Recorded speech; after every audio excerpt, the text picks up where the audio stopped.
No, I mean, go ahead. I wasn't a wrestler, so it's different. It's harder for me to answer this question.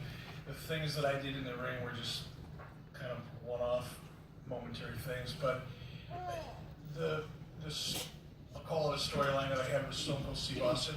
It was pretty fun because of the history associated with it, and taking a little bit of reality and history and kind of turning it into something that's current and what the fans really wanted to see, and then to be able to get in the ring with Steve in Montreal was pretty exceptional. So that would have to be right up there, I think, for me personally. Oh gosh, there's a lot. I mean, I was just sitting there trying to think. All right, the Moondog thing was real in a lot of ways. Nobody in this room probably remembers that, but it was hardcore before hardcore. But as going through the years, and Rob touched on something about being real. Just a couple of years ago, the Jeff Jarrett, Kurt Angle, Karen Angle saga at that time, it was really intense. Scary, actually, from my perspective. We followed Jeff around with a mop and a bucket. Well said. Let's go to you, Ben. Question for Eric. What was the most satisfying time you fired someone? I cannot wait to hear this.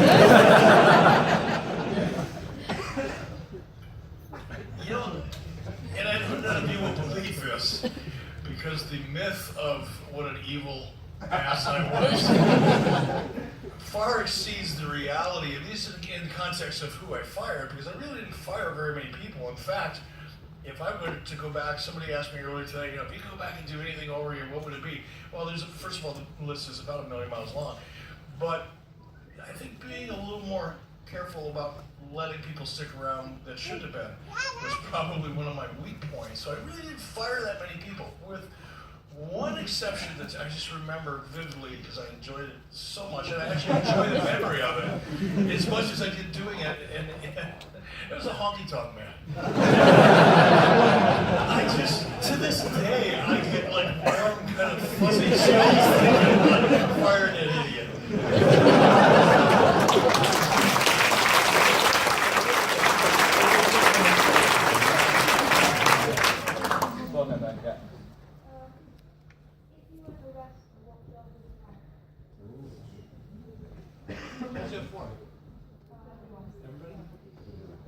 If we weren't a wrestler, what would our job be? I grew up loved to play any sport I could possibly do, and I've been asked this question before. So if I could coach and do it well, I would love to be a coach of any sport.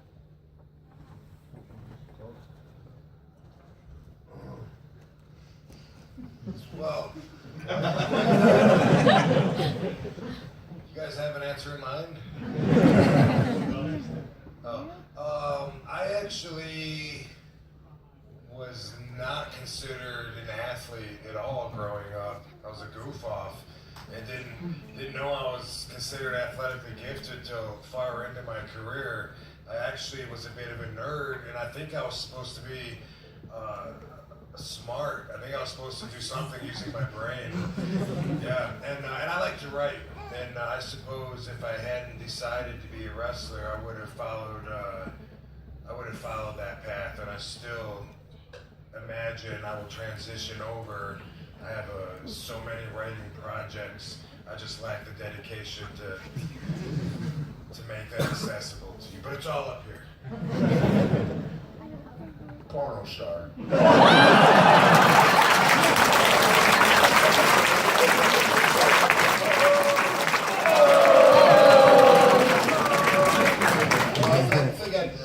During my college days in the summer, I was a fireman. I think I enjoyed being a fireman. A lot of action, something new every day, a fulfilling job. I grew up, yeah, by the way, good question. Nobody's ever asked me that before in a context like this.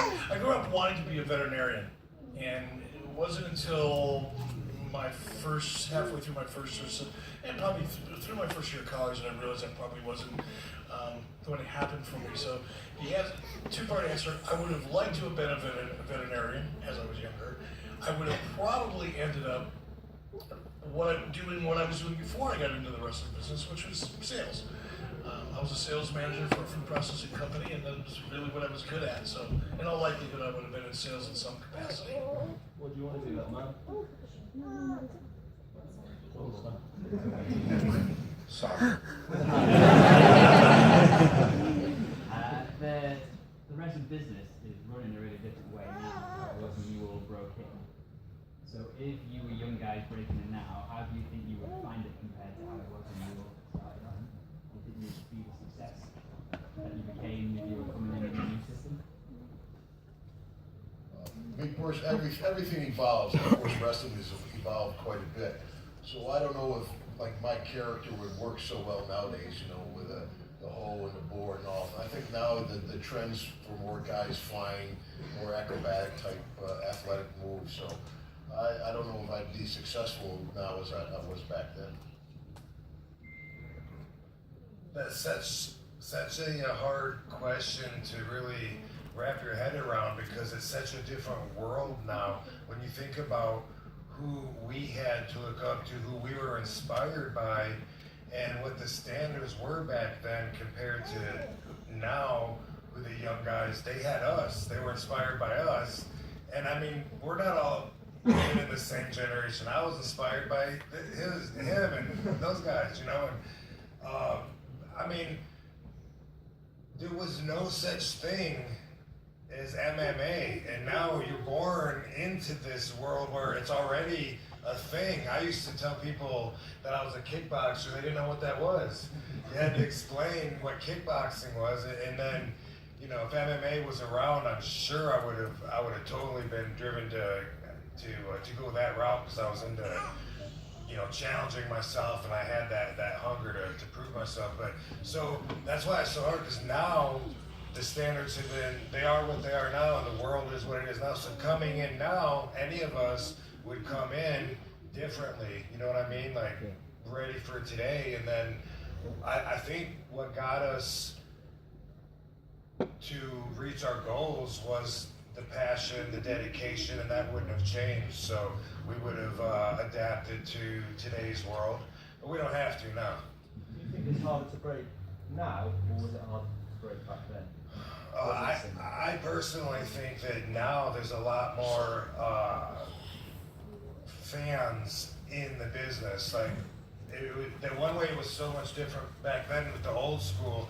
By the time I was in the ring, I already couldn't act like a mark. You know what I mean? I wasn't allowed in the dressing room until I could act like I belonged there. And now it's not like that. Now, you know, a wrestler gets a tattoo of the date that the writers decided to put the strap on her, I hear, you know, and things like that just weren't allowed back then. So that's another way that it's changed so much. So I think I kind of think it's easier because now fans that watched us that might not have the old school training that we did are running shows or they're you know, wrestling in the shows.